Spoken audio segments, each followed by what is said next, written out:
Hey there guys, it's Joey and this is the drawing or connecting with video for this week's Ogham. The Ogham this week is Alder or Fearn. It is spelled Fern but it's pronounced Fearn.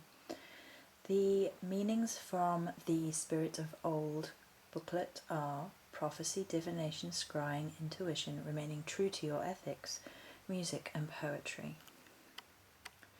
From the Woodfield book, we have divination meanings as counsel and guidance, receiving spiritual guidance, wisdom from the other world, as well as intuition and inspiration. The reverse of this Ogham is to ignore good advice and not listen to your instincts. Tree lore.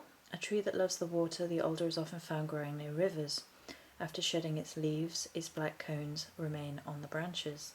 These cones or heads may be why the tree was linked to Bran the Blessed, whose head continued to speak and encourage companions after being beheaded in battle. The wood was also used as supports in bridge construction and housing, as well as making shields. In the Battle of the Trees, Bran's followers wore sprigs of alder as a sign of their allegiance to him. Magical properties are given here as seeking wisdom from the other worlds. Some other magical properties attributed to this from the Eco Enchantments website is protection, giver of courage, and the easer of fear and doubt. The magical tree of Bran. The alder never stands far from the water. The magic of Fearn is that it spans the space between earth and water with its roots in both, and so is that fairy space of betwixt and between.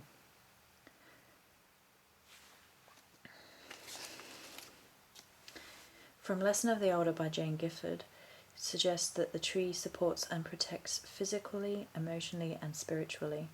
It is associated with weapons as well as shields, which reminded the ancient Celts that the part of being a warrior lied in knowing when to take up the sword and when to take up the shield. Although an alder shield will protect you and give you courage, and an alder forged weapon will help defend you, ultimately the most important aspect of a warrior is his or her intent. This is the key to success or failure. It reminds us of the need to blend strength and courage with generosity of spirit and compassion. There is a time to challenge things and a time to hold our peace.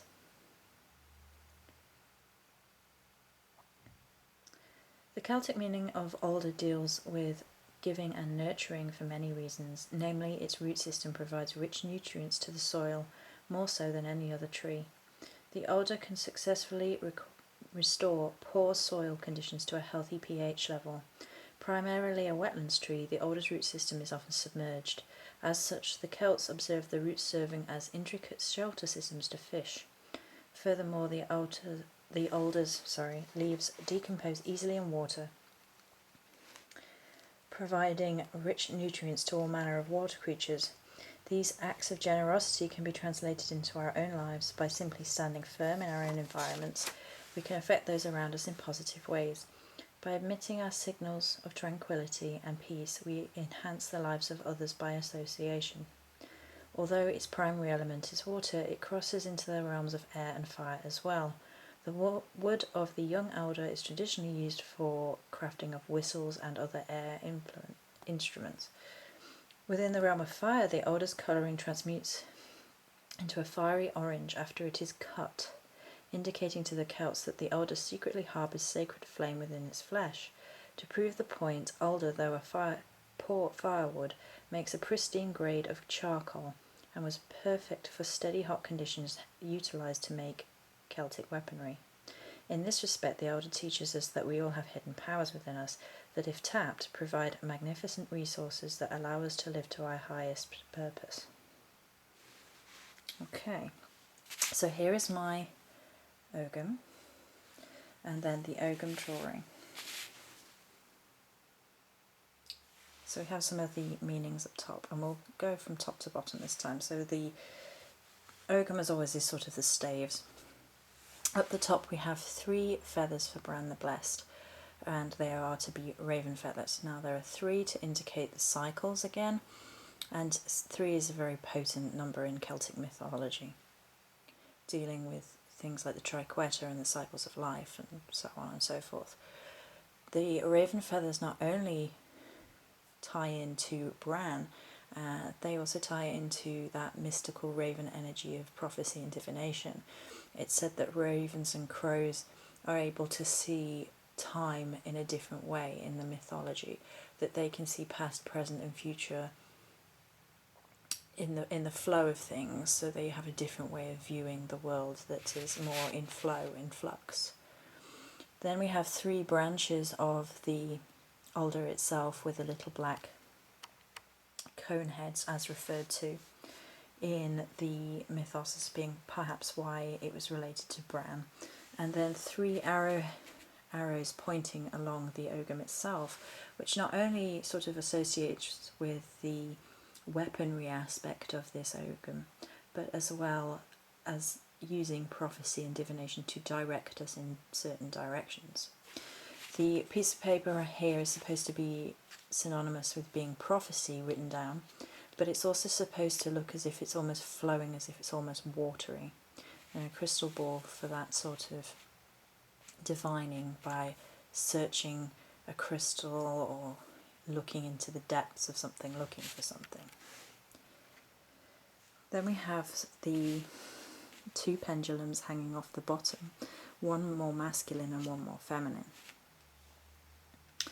Then we have the land in the background, and in the foreground, actually spinning around the Ogham entwining, is the river aspect.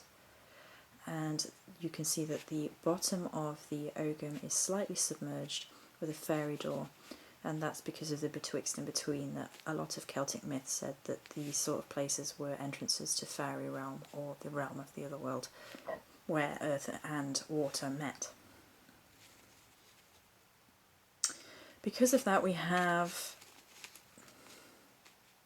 the roots attached to the Ogham itself, and they are in both realms. So there's realms in the earth realm and roots in the water realm, to represent it being connected to both worlds, and the roots being drawing strength from both.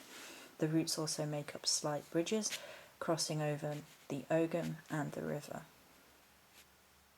And last but not least, we have a sword coming forth from the water. The sword connects to the weaponry element and the air element, but more than that, it for me connects to the realm of the mythos of Arthur, because I've felt a very strong Avalonian energy coming from this Ogham myself. The realm of water and earth, the joining of those things, and the Fey element, as well as the prophecy and divination and being quite witchy, all felt quite Avalonian to me. So that has been Connecting with Varen. I hope you enjoyed it, and many blessings.